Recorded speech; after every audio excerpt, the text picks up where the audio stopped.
single mother issue would be three explanatory factors for this. And gender issues in general translate into poverty and vulnerability through the labor force participation rate overall. I'm speaking to Kamal Malhotra, who is the United Nations Resident Coordinator for Malaysia, as well as the UNDP Resident Representative for Malaysia, Singapore and Brunei. Up next, we'll talk about what issues remain for Malaysia in tackling poverty by 2015. BFM 89.9, the business station. I'm speaking to Kamal Malhotra, who is the United Nations Resident Coordinator for Malaysia, as well as the UNDP Resident Representative for Malaysia, Singapore and Brunei. Now, how has Malaysia fared in the second target under MDG1, which is to achieve full and productive employment and decent work for all, including women and young people? Overall, this was a target that was added, I think, in 2005. So, target 1B you're referring to. Yes, correct. Was added to the MDGs following the 2005 World Social Summit. It has four principal indicators. One is GDP per person employed, the employment to population ratio, the proportion of employed people living below US dollar 1.25 a day, PPP, and the proportion of own account and contributing, that is unpaid family workers in total employment. It does not have a specific target for 2015, so it's hard to sort of judge progress against a specific target. Malaysia's employment to population ratio has remained largely unchanged. What is more concerning is that women's participation in the labor force has remained largely stagnant at about 46% for over 20 years, despite the fact that women's tertiary enrollment has significantly increased and now stands at a ratio of 3 to 2 versus men. So what we find that so far the significant increase in tertiary education or enrollment of women has not translated adequately into employment of women in the labor force. But we hope that this will change over the next 5 years. And, we'll have to see because I think that will be a major factor in determining both GDP growth as well as how Malaysia does in terms of this overall indicator. Why do you think that women's participation in the labor force has been stagnant? Well, I think a lot of it has to do with the support systems or the lack of them which are available to women, particularly mothers. What often happens is that women, when they get married and become mothers, often feel that they have to give up their jobs, or there are pressures in society which do tend to discriminate against pregnant women in the labor force. In the absence of a care economy which can provide the kinds of support that women would need, it would be hard to see how many of these women come back into the labor force. And many of these women are, well educated, they're tertiary educated. Of course, what we are finding is that the younger generation has higher levels of participation in the workforce compared to the older generation of women. So we may see in the next 5, 10, 15 years a higher participation rate of women in the labor force, which we hope will be the case.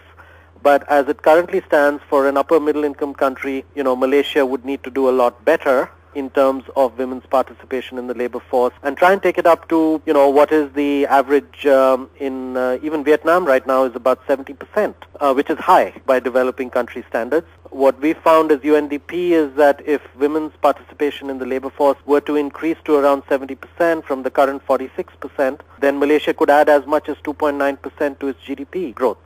So there are significant economic benefits in addition to other benefits of increasing this. The MDGs have a target date of 2015. That's less than 5 years to go. So what issues still remain for Malaysia? Which areas will Malaysia need to really look at in the next 5 years to achieve the targets that it has not yet met? Right. I'm not going to limit this to MDG1. I would say that the biggest challenges that Malaysia faces now in terms of achieving the MDGs at the aggregate level are on MDG5, which relate to the twin areas of maternal mortality and sexual and reproductive health rights. In this area, while Malaysia's maternal mortality figures are quite low for developing countries, there are about 29 per 100,000 live births.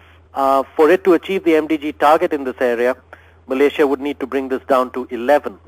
So on current trends, Malaysia looks unlikely to be able to achieve this MDG by 2015. There are a number of complex reasons underlying this figure, which has remained static for the last 10 years or so. But part of it does relate to this whole area of reproductive health and family planning. And I would argue that a much greater focus on contraception and increasing the contraceptive prevalence rate, which in Malaysia again has remained at around 50% for married couples and for married women from 1984. So it hasn't really changed much in 25 years. Would also have a positive effect, reducing the maternal mortality rate. So this is one set of issues. The other set of issues remains HIV and AIDS, where while Malaysia has made significant progress on plateauing HIV transmission through intravenous drug use, the new trend in Malaysia has been through sexual transmission. And there has been a much greater increase in HIV amongst women and married women through sexual transmission from their spouses. Both heterosexual and homosexual transmission have been the fastest growing modes, and this presents in the Malaysian socio-cultural context and religious context a new set of challenges. And the MDG target is to halt and reverse overall, and I think this remains unclear whether by 2015 that will be the result. I also think it is now time for Malaysia to prioritize relative poverty as a major policy axis, to ensure that it safeguards the welfare and well-being of marginalized groups, and that it focuses on these entrenched pockets of poverty in rural Sabah and Sabah as a whole, as well as in other states, because it's not just limited to Sabah.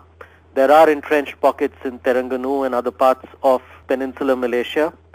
And at the very least, entrenched inequality should not increase. Specific policy measures will therefore have to be designed and effectively implemented for this bottom 40% of the population. And because different groups comprise this bottom 40%, this will require approaches which are different, I think, for the bottom 20% and the other 20%. I think linked to this, the feasibility of setting a minimum wage, which is under debate, I think will need to be urgently acted upon, because certainly our experience is that a minimum wage should help in increasing people's overall levels of income.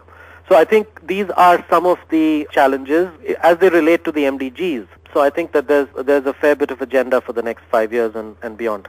I've been speaking to Kamal Malhotra, who is the United Nations Resident Coordinator for Malaysia, as well as the UNDP Resident Representative for Malaysia, Singapore and Brunei. Thanks, Kamal, for speaking with us today. Thank you very much. You're welcome. This is Melisa Idris for Current Affairs on BFM 89.9, the business station. BFM 89.9, the business station.